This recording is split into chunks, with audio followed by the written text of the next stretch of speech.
Hey, it's Sam from Sugar Spun Run, and today we'll be making Tuscan chicken.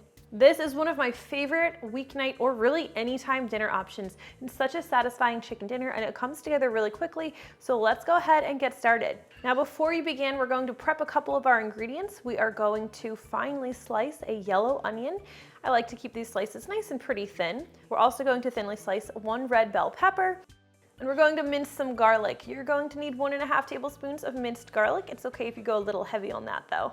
We're also going to be adding some sun-dried tomatoes. This is a half cup. Now I bought these already julienned, which means they're nice and thinly sliced, but if yours aren't, you're going to want to make sure you drain off the oil and you thinly slice them. All right, now let's prep our chicken. You are going to need a pound of chicken breast for this recipe. Now you want your chicken to be nice and thinly sliced. Mine did not come very thin, so I'm just going to cut these in half. This way I have some nice thin chicken to work with and it'll cook evenly, and it also makes it easier for portioning.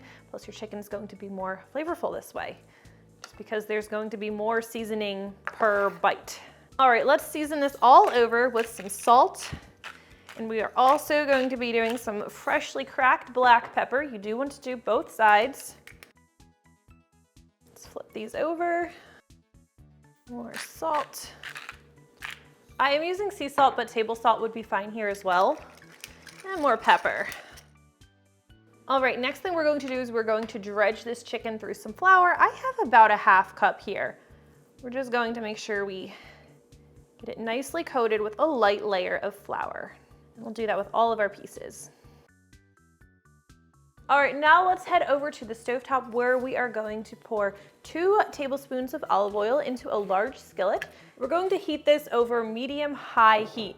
You do want to make sure your pan gets nice and hot. Your oil should be shimmering before you proceed. That's going to help us get a nice sear on these chicken breasts and get us a nice flavor.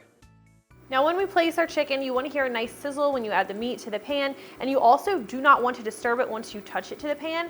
Otherwise you're going to mess with that sear and you're going to end up with a pale looking chicken breast instead of one with a nice caramelized looking exterior. Seared, I should say. Also, you don't want to ever overcrowd your meat in the pan, so if you are worried about fitting all of the chicken breast into your pan, then I would just cook the chicken in batches. Now we'll cook our chicken on both sides until it's cooked through, and then we're going to remove it to a plate while we continue with the recipe. Okay, next we are going to add another tablespoon of olive oil to our pan. You could use butter instead if you want. Swirl that around, and we will add our onion. This is a half cup of finely sliced onion. We're also going to add our red pepper, and we're going to cook these until they're nice and softened. The rest of my onion in there. It was a pretty small onion we chopped. All right, once your onions and peppers are softened, we will go ahead and add our garlic. All of that garlic in there. We're also going to add our tomatoes, and we are going to stir these in and cook until the garlic is nice and fragrant, which is just going to take about 30 seconds, and then we're just going to cook another 30 seconds longer, and I like to keep everything in the pan moving while I'm doing this. We're also going to add a teaspoon of dried basil and a teaspoon of dried thyme. It's going to give us those nice Tuscan flavors. We're also going to add a 1/4 teaspoon of salt, 1/4 teaspoon of ground black pepper, and then just add a little bit of heat. I like to add just a sprinkle of crushed red pepper. I'm going to say about an 1/8 teaspoon. So you could certainly bump that up if you want it to be a little bit spicier. Okay, I'm going to switch over to my spatula here, and I have a half cup of chicken broth, and I'm going to slowly, gradually stir this in. And while you're stirring this in, make sure you are scraping the bottom of your pan, because you're going to notice some brown bits down there, and we want to work all of that into our dish. Otherwise, you're going to lose some flavor and you're going to have a really messy pan to clean up. All right, let's get the rest of that in there. So I like to cook this while stirring until the chicken broth is reduced by about 50%. It'll be absorbed. We're just going to cook off some of that broth, concentrate the flavor, let the veggies absorb it. All right, once I'm feeling like we're pretty well reduced, I'm going to slowly, gradually add my heavy cream. We're going to add 1 1/4 cups of heavy cream. Adding it slowly lets everything incorporate nicely. I'm going to give you a nice sauce.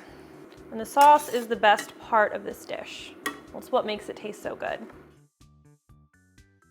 Next thing we're going to add is a half cup of freshly grated Parmesan cheese. I do recommend grating it yourself. Otherwise, most pre-grated Parmesan cheeses contain anti-caking agents and they just don't melt as smoothly, so I do prefer to grate mine myself.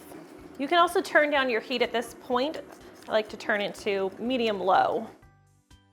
We're going to stir that in, and we're also going to add 2 cups of fresh spinach.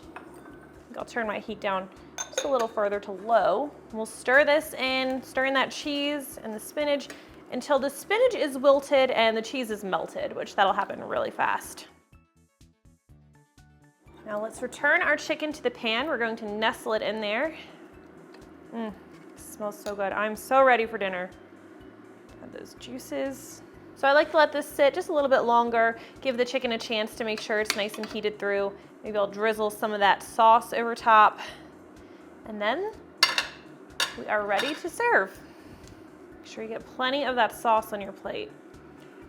Oh my gosh, this is so good. And that is how you make my favorite Tuscan chicken. This is great alone. It's great served with pasta on the side or just a salad.